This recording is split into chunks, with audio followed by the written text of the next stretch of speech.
documents up on the screen? Yes.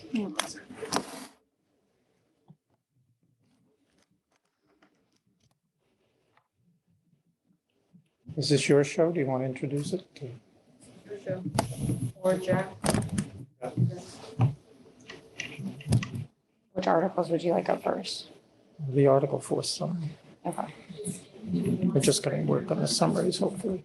the summaries.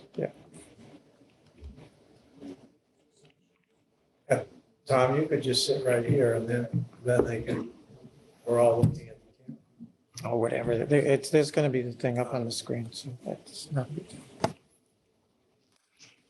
All right, we all set? All right, well, welcome. My name's Tom Callahan. I'm Chair of the Zoning Bylaw Committee and the Planning Board. And we're here for the fourth of the community, what are you calling them? Community conversations. And tonight we're going to discuss the two zoning bylaw articles that will be on town meeting. I'm sorry, I'll speak up. If everyone who's been at the last town meeting knows, we are in the process of doing a complete rewrite of the Cohasset zoning bylaw, which probably comprehensively hasn't been looked at in 36 years. We have had the help of our town council, and specifically the Honorable Judith Cutler, who's the former Chief Judge of the Land Court, has been helping us with this. And for this town meeting, we will be presenting changes to Article 4, which is the section on uses, and the beginning of changes, housekeeping changes to Article 5, which is our area and dimensional regulations. So without further ado, I will summarize Article 4, and up on the screen is a summary that has been prepared by Judge Cutler that we will be using at town meeting. It is much easier than looking at the text of Article 4 itself. This article has three parts to it. They'll all be voted on together. The main part is the amendments to Article 4. The second part is amendments to definitions that comes along with these changes in Article 4. And then the third part is that Article 15, which is a standalone article at the moment dealing with accessory dwelling units, is being consolidated into Article 4 because it is a type of use. So the highlight of Article 4, first of all, it resulted from what we're referring to as a diagnostic. When Judge Cutler came on board for this project, she went over each and every article of our current zoning bylaw and pointed out things that needed to be changed, flaws, suggested issues that we had to address. Article 4 in particular, since it's one of the core parts of the bylaw governing uses, had a number of issues in her mind that needed to be addressed. And so she has presented us with a complete rewrite. So it's impossible for us to give a red line version because it really is a rewrite from top to bottom. However, in the summaries that everyone will be receiving, there is a comparative chart on the last few pages of some of the use categories and how they've been renamed. So that'll be there at least for some handy comparison. But the main focus of Article 4 has been a reorganization of it. And the first part that's important is that we are taking principal uses, accessory uses, temporary uses, and clearly distinguishing them in separate provisions. And then the table of uses will just set forth the principal uses. And that will be brought into the text of the bylaw itself or the body of the bylaw rather than as an appendix that sometimes isn't easy to find when you go look for the bylaw online. So that's an important organizational change and approach. The other major organizational change is that we currently in the bylaw have a laundry list of uses, and sometimes it has been so finely written that a use that you would think would be allowed hasn't been allowed. There was some litigation over a use on 3A years ago because of that. They had to go to court to get permission to do something that you might have thought the bylaw had allowed, but it didn't. So we are switching to expressing more broader categories of uses so that there's flexibility. And this is consistent with the changes we made to bring back the use variance and the use special permit a couple of town meetings ago. So that's a very important thing that we're doing. And I think it'll make it easier to attract development, particularly in the commercial areas, because, we are striving to keep a viable commercial tax base. It is the smaller part of our overall tax base, but we want to keep that viable. And since we're not located close to the highway, we are in a position sometimes that we have to work hard to attract some businesses to the town. But having more broader categories will help in that regard. So if you could see in the summary, there's some other highlights that we're just eliminating outdated uses, specifically making a lot of updates because of changes in state law. Again, Article 4 probably was last looked at comprehensively in 1986, and a lot has happened since 1986. So we are bringing the bylaw up to date and into legal compliance. One of the things we do need to do and address in Article 4, that is something the Attorney General's office was very interested in and wants everybody to deal with, is to encourage solar uses. We have a solar energy bylaw. It's now Article 20, I believe, but it only deals with large scale, industrial scale solar facilities, and it only allows them in 2 districts in town. What the Attorney General's office has wanted to see is that towns will create bylaws that encourage the use of individual scale and ground-mounted solar installations. We have allowed solar panels on roofs, but it hasn't ever been clearly stated in the bylaw that it was an allowable use. Now we are making that clear, and we are also making clear that a ground-mounted unit on an individual scale could be constructed within certain zoning parameters again. So another major thing we are doing here is bringing in the accessory dwelling unit bylaw from a standalone article into Article 4. And with the consolidation into Article 4, we are making some substantive changes. That bylaw was originally designed to allow people to create, euphemistically, an in-law apartment for people to be able to downsize in place in their homes. It has not been used very frequently, if at all, in the, what is it, Woody, 16 years? No, 22 years. 22. Once. One application in 22 years. And there's various reasons. Probably isn't working. There's various reasons for that. Maybe not every house or property will conform to the dimensional requirements. You still have to meet other zoning requirements. And, in the case of my own property that I've looked at the possibility, I have a septic system and you still have to comply with septic rules and things of that nature. So, but there are a couple of things that we've been involved in. The land use permitting boards have pointed out over the years that we think has been discouraging applications. And so we've made a couple of changes. Number one, we have allowed the existing main house to be altered. And the way the bylaw reads now, it's been interpreted that you could not alter the look. You'd had to somehow get an in-law apartment in there, which has a minimum size requirement. And but you couldn't change the outside look of the house. Well, this will now allow for an addition, alteration of the exterior. The second change that we think is significant is that we are now going to allow the possibility of development of accessory dwelling units in an accessory building. So if you have a standalone garage, a standalone shed, you could put an accessory dwelling above it. And, that's something that we think will be significant. And the other thing we changed is that the existing provision said that when the original applicant for the accessory dwelling sold the property or died, the permit would go with them.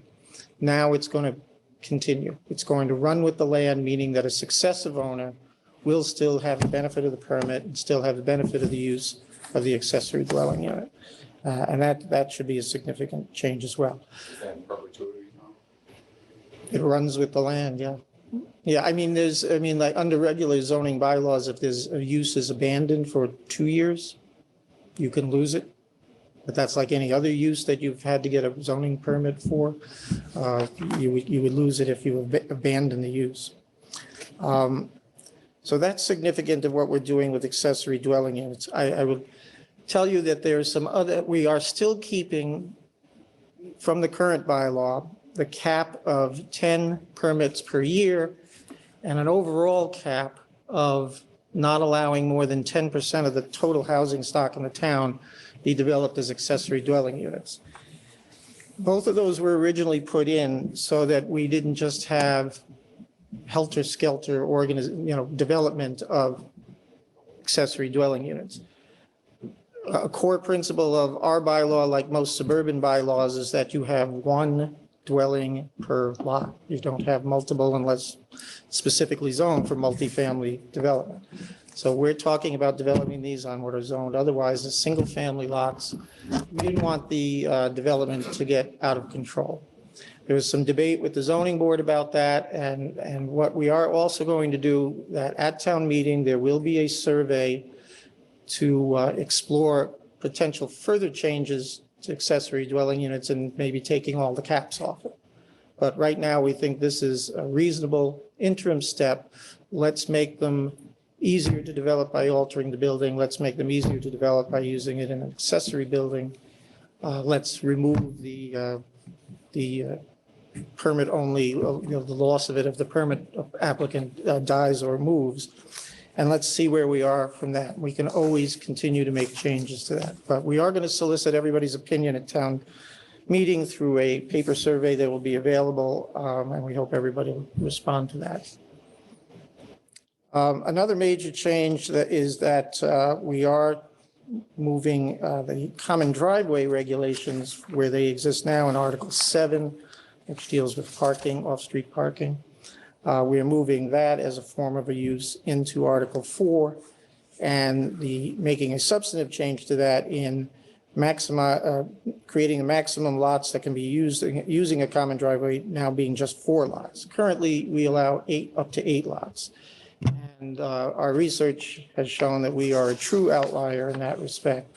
4 is much closer to the norm that you see in bylaws, particularly in this area. Other aspects of the common driveway, its dimensions, how long it could be, how wide it needs to be, how it's built, are not changing. It's just the number of lots that would be able to be served by that. The other thing, and here on this last page, I don't know where we are. If you can go down the next page, Monty, I'm sorry. Inclusionary. We're making some tweaks to our inclusionary zoning requirements. This is something we have in our bylaw that, in order to keep up with our 40B count and staying in compliance, we have a provision in our bylaw that if you're developing a project that has 5 units or more, you have to include an affordable unit, so maybe a certain number depending on the number of units you develop. We're just tweaking that a little bit just to state the priorities of how we'd like that to be complied with. First and foremost, develop it on site if you can. Second order of priority is develop it off site. And this recent example is the new harbor project. Are not developing their affordable units off site, but they have already developed 4 units off site. They've taken an existing 4-unit building that was not restricted as affordable under the state definitions and bought that restriction for that property. So they complied with that way. The last choice would be a payment in lieu because, again, these choices have all been in our current bylaw. We're just ordering them now more in an order of priority that in practice, and what the planning board did with the harbor project and a recent project in the village, these are our preferences of how to actually get units developed. Measuring what a payment in lieu would be, how much it should be, has always been difficult to measure. And it just would put money into a fund, and it doesn't necessarily mean anything will get built. And since most of our development is single-family zoning where we don't have this requirement, we have to keep trying best we can to add actual affordable units when we can. Yes. Gee. So question about the fund. What does the fund fund? Is it, is it like going into the Affordable Housing Trust or? Yeah. Yeah, if you're buying your way out of your affordable housing requirement, then you are doing it to buy and develop affordable housing somewhere else. But given the difficulties with calculating what's the correct amount and the fact that it doesn't actually develop a unit that we can put into the town's 40B count, it's our last priority, and it would not be something that the current planning board would encourage developers to take as an option. But we've had 2 projects recently where they've done the development offsite, and one has already complied with that. To clarify, what happens if a developer says, I don't want to do what we think is best, I just want to give you money? We have the ability, and that's unclear. To say no. Yeah. We do under the current bylaw. Right. It's a choice of the planning board, or I don't know if the zoning board would get, the zoning board might get into it. I'm not sure, but whatever, the permanent granting board has that choice. And there was always going to be pushback about that. And then the harbor project was a classic example of it, where you're designing something that's by design going to have higher end units, and then wanting to try to squeeze some affordable units into it. Possible at all to get rid of the payment in lieu of? I think there's going to be circumstances where you just want to have it as an option just in case. Under the Because there's a number of situations I could tell you that are completely unrelated to this, that if you don't have a specific authority to do something, you can't necessarily ask somebody to do it. So I'd rather keep it in there as an option. Tom, you made a point when discussing payment in lieu that it is in the current bylaws. If these changes are approved at town meeting, would it still be in the bylaws? Yeah. The planning board can say no to the developer who prefers payment in lieu? Yeah, it's, and what we're doing with the changes is making it clearer that the planning board has to do that, can do that, and also stating it in an order of priority of how the planning board is going to view this. The first and foremost is it should be developed on site. It's just not going to be appropriate in every situation. The harbor project, I think what you could say it wasn't appropriate because of the end economic mix that they were having. In a project in the village that hasn't started development, that we permitted unique piece of property because the brook was running into it. So they had a lot of constraints to get a economically viable building on that site. And it was just better to see anything developed there to allow them to seek units off-site. Yes, Woody. Tom, I'm sure this has been looked at by your committee and town council, but my recollection is that the enabling legislation for the in lieu of payment, and I'm sure we could override it, deals with regional cost standards. And what I worry, in other words, the cost to develop a single-family unit is XYZ based on a multiplicity of communities. Yep. I worry a bit about both the current cost of construction here in Cohasset and the cost of land here in Cohasset. And I certainly endorse your philosophy and priorities. I've got no issue. I just worry that, as long as we do say, look, $300,000 about this, so $500,000 isn't going to cut it Right. in So, this town. so I'm looking at, It might work, 20 miles away. right, I'm looking at the actual text of what it will read now going forward. It's calculated on a per unit cost or per lot value as determined from regional construction sales report acceptable to the special permit granting authority. So it's got to be acceptable to the planning board of what information you're presenting. I'm assuming the regional language is in there because we probably can't get away from the use of that, given the state enabling legislation. But there is some leeway in here for the permit granting authority to say, you know, we're not going to accept data from town X when you're building in town of Cohasset. You've got the authority on multiple. Yeah. Yeah, I think we're well aware that most developers immediately are gonna go, well, let me give you some cash, because it's a lot easier for them. And I think our priority as a town is very clear. No, if you're gonna build here, you. And again, this hasn't come up much, but I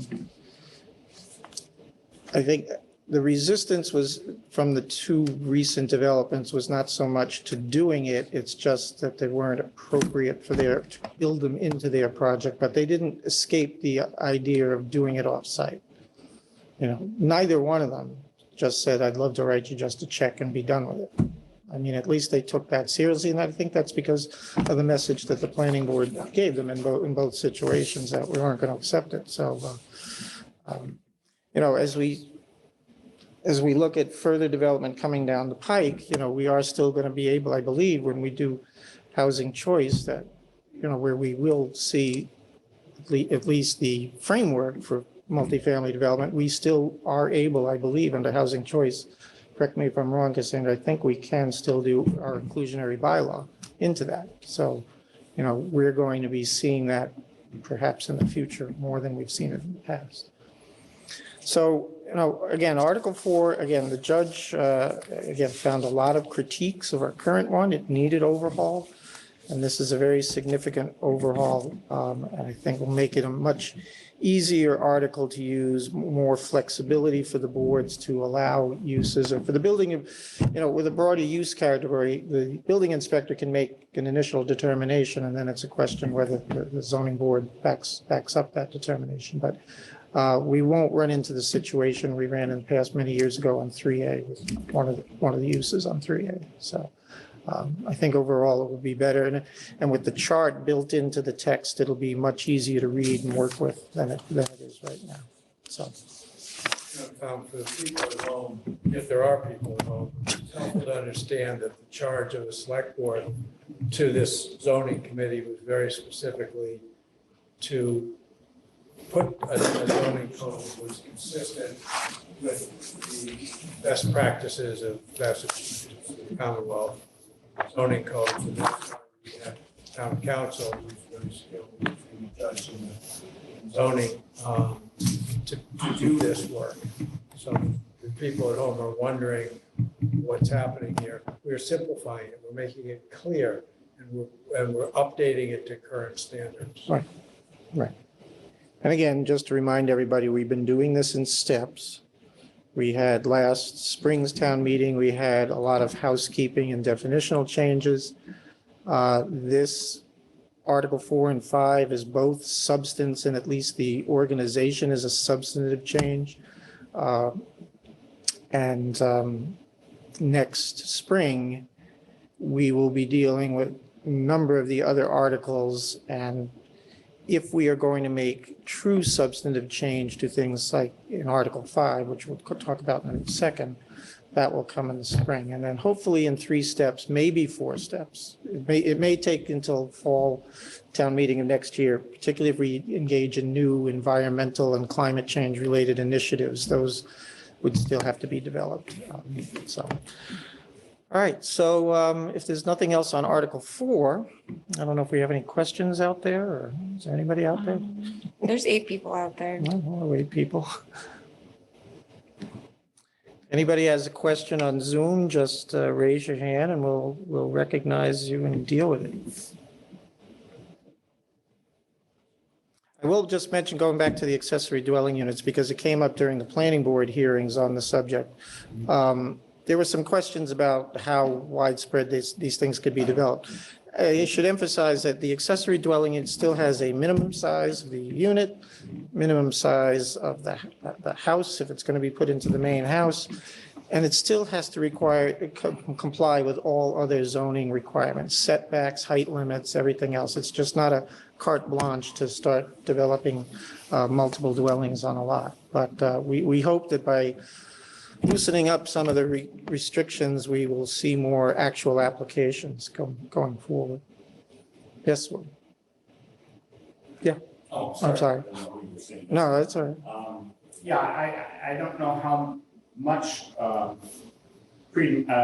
much focus we should give to what I'm about to say, but certainly there's an understanding between the zoning board and Tom's zoning bylaw committee that even Article 4 is, while it's a very good step forward, it's not totally complete. We don't use the dwelling unit proposal as final. We expect there to be a continued debate until spring town meeting on a few areas that we think need to be addressed. And Tom certainly is aware of these, such as what he just mentioned, 10 units and 10% issue has got to be fully vetted and discussed, as opposed to just reading the statement, so on and so forth. And there are some definitions that we really feel need to be further changed. I mean, for instance, in the bylaw, it's not tragic, but horse racetracks are dealt with in the bylaw. Outdoor movie theaters in town. These are things, fuel storage conversion facilities. These are not relevant to the year 2024. There are others that Tom is well aware of that he's dealing with, for instance, Airbnb short-term rentals. Mhm. That has to be incorporated, although it may be incorporated as a town bylaw, not Yeah. Article 4. But nevertheless, we view this as a work in progress as opposed to a final product as we sit here tonight in October. And doesn't mean we're at odds. I think we just need further discussion and tweaking, and the town should understand that.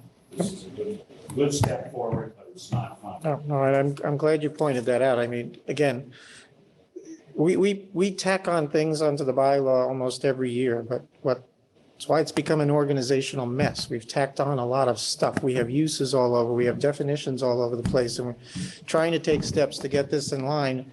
And again, the core of the bylaw, which I would consider uses and dimensions, again, hasn't comprehensively been looked at in a whole since '86, and we shouldn't be doing that. And so what we pass at this town meeting, well, we can look at it for the next town meeting, we get the results of some citizen feedback, but also 5 years from now, 10, I mean, the rule of thumb that we've been told by experts on the committee is that this should be looked at every 5 to 10 years. And we're looking at it 36 years since the last time. So it should be more of a breathing document that changes with the times and adapts to things that are going on, particularly changes in state law and state case law. So I appreciate you bringing that up. So, yeah, I might add on to that, that one of the reasons that we've been doing it this way, and I have two hats here, this committee as well as select board, there's such a large comprehensive changes after 36 years that I think the decision is, let's move it step by step, because there's a lot of information, decisions for the citizens to begin to understand and digest. So as Woody has pointed out, there are things that are a work in progress, which we would expect that. So if everything's not the way you want to see it, understand that we're doing it step by step. And this is the second step. okay, which leads us to Article 5, or we could pull up a summary for it. This will be much easier to digest when you get your warrant, because it's only a one-page summary. Article 5 is where we deal with all of our area and dimensional requirements.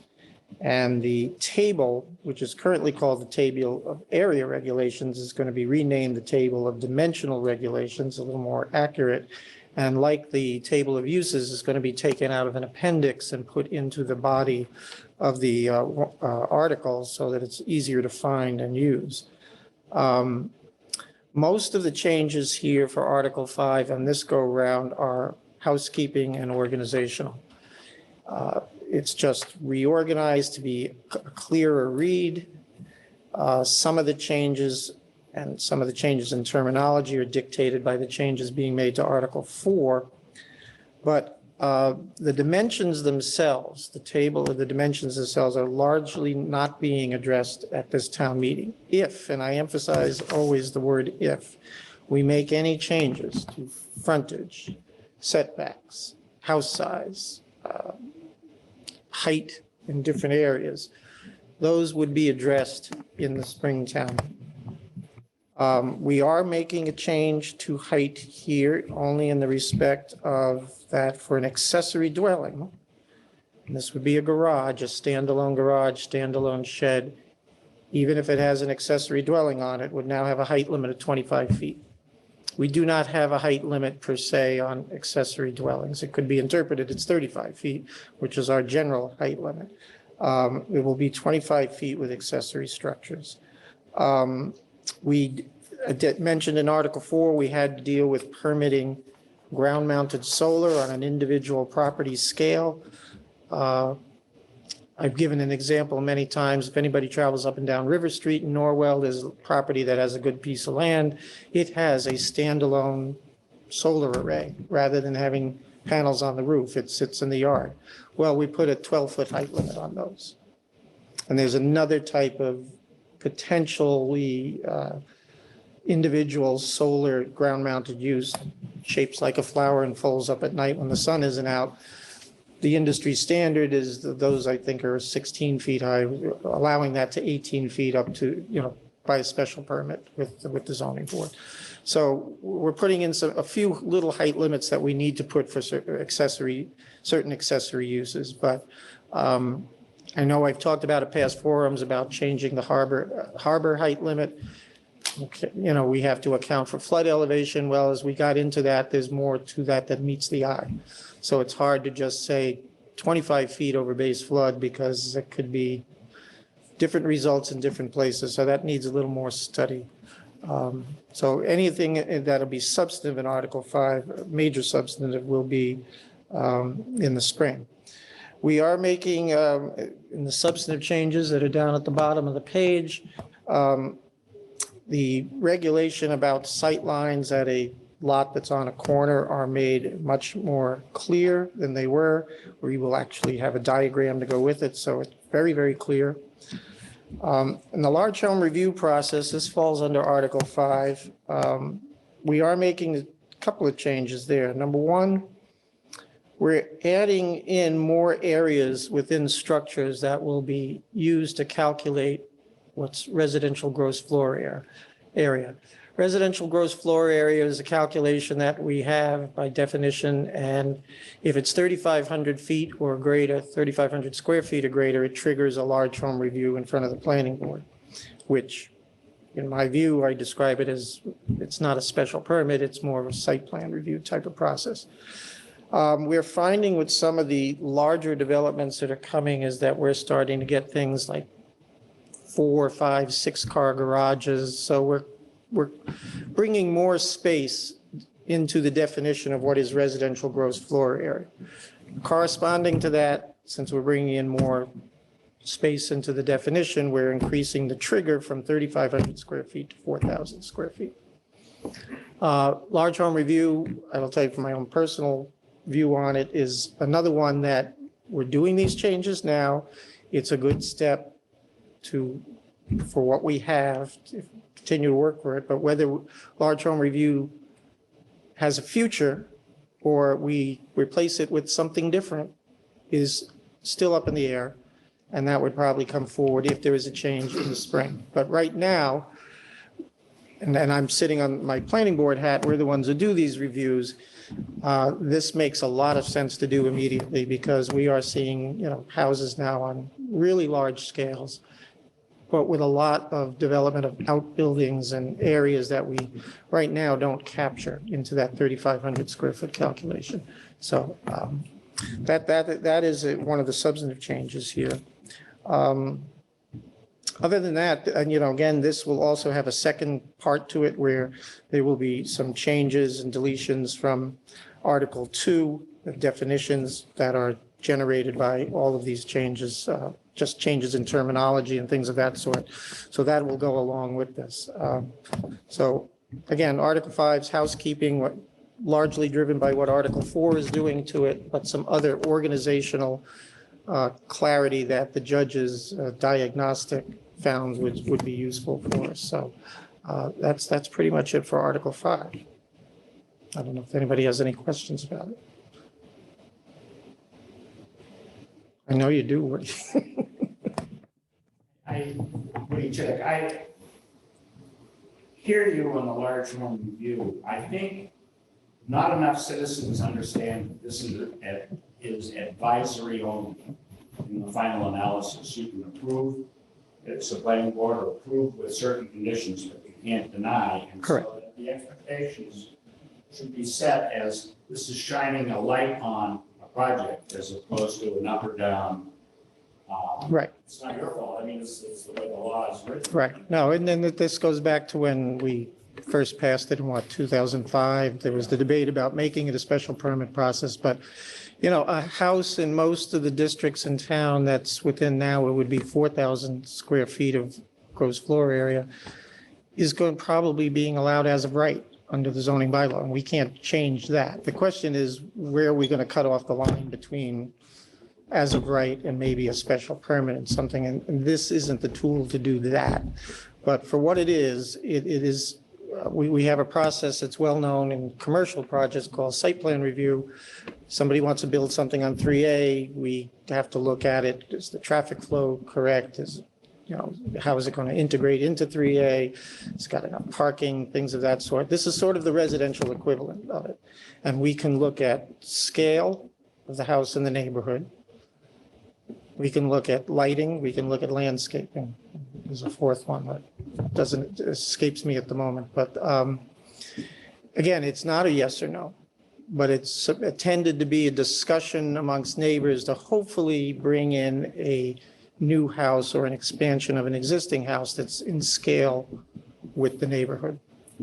And that's the intent of it. But it really is not a up and down yes or no vote. And you're right. Many people come to the meetings, think they can come in there and stop the project. And we keep trying to tell them, no, you can't. And it's creating a lot of rancor where, well, maybe the rancor is deserved or not deserved, but it's purposeless because we can't do anything with that and say no to a project based on this if it otherwise complies with zoning requirements. So, as we look at, I will tell you that the bylaw committee and its predecessor has looked at the issues of house sizes and that kind of thing.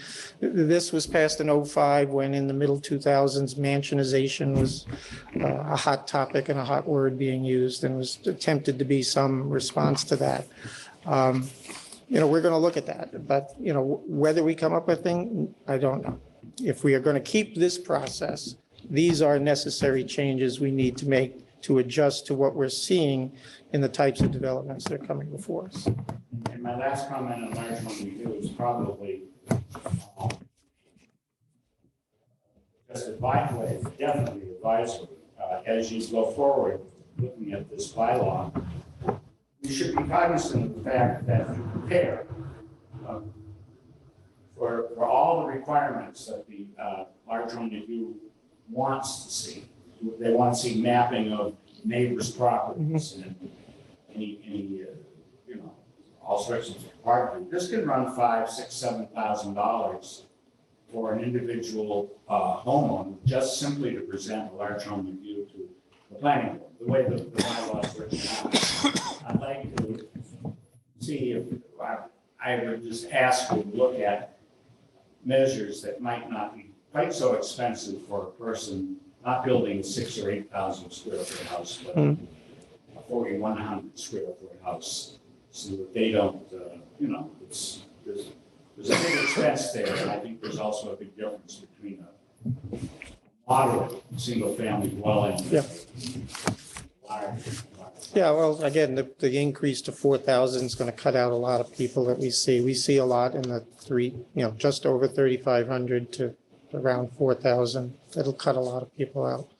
But, we're seeing an increasing amount of 6,000, 7,000 plus. square foot houses. That's a different. That's a different animal, and that's one where I think we do, like a new commercial development on 3A, we should give it a certain amount of scrutiny to make sure it's just going to fit and work within the neighborhood, so. Again, this is an interim step. It's not a subject that we're gonna, My comments made almost more, as it really is more of a citizen opposed to. Yeah. zoning board. Yeah. well, and I can tell you as the, person on the board who sits and deals with it, it's a pain in the neck to deal with sometimes.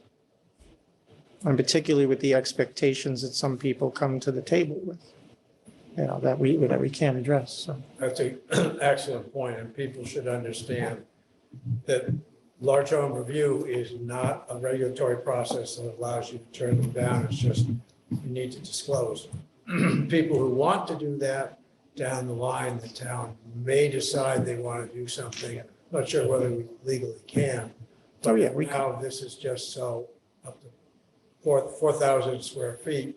We at least know what's going on. Yeah, no, there's things we could do in the future. I mean, and that gets into, should we be regulating house size at all?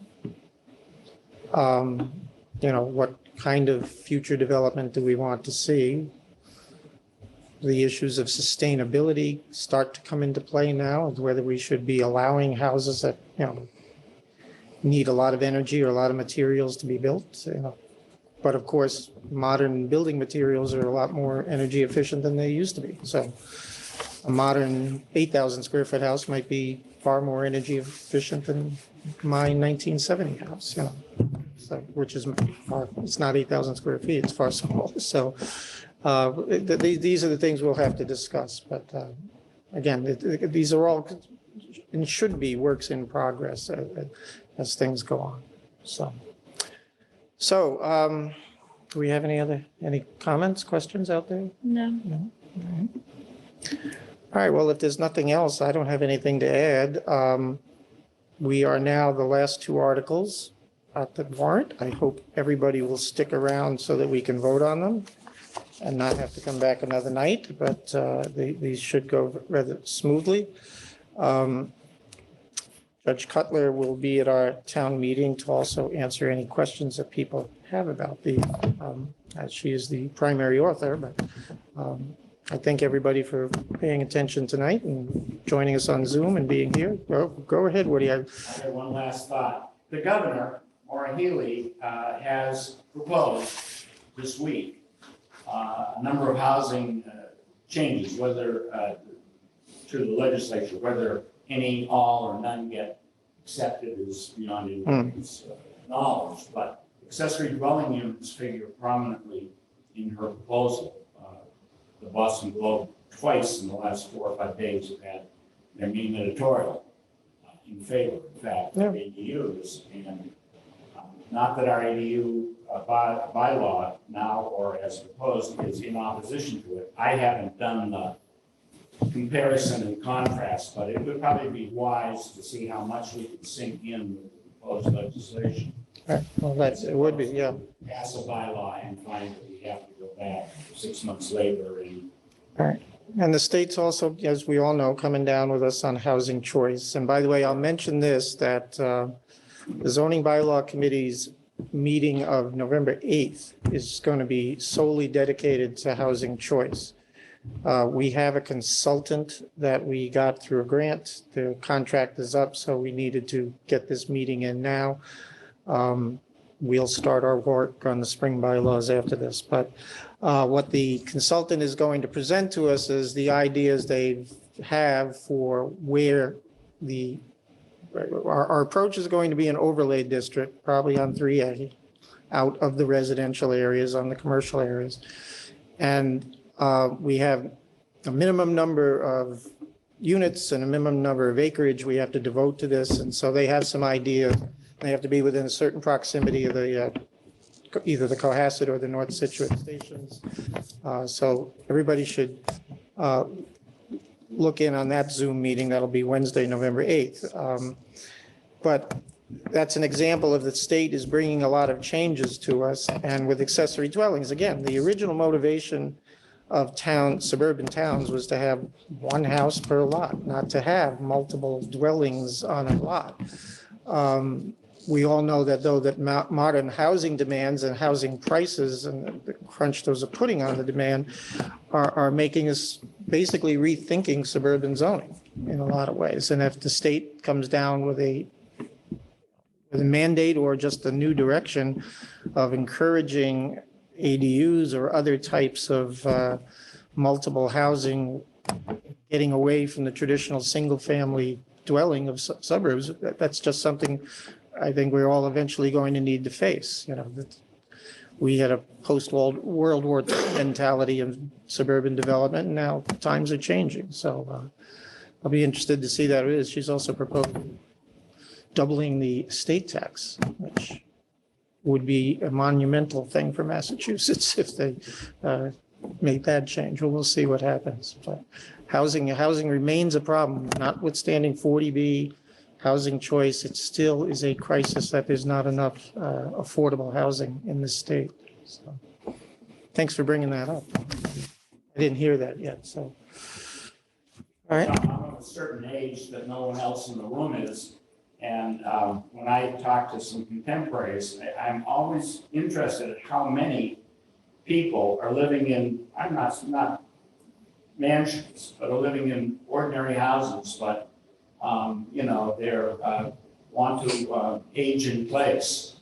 And, you know, 3,000, 3,500 square feet is really too much for many people. And they're thinking of if this couple could move into the accessory dwelling unit itself and they could rent out and maintain the equity in their home to other people.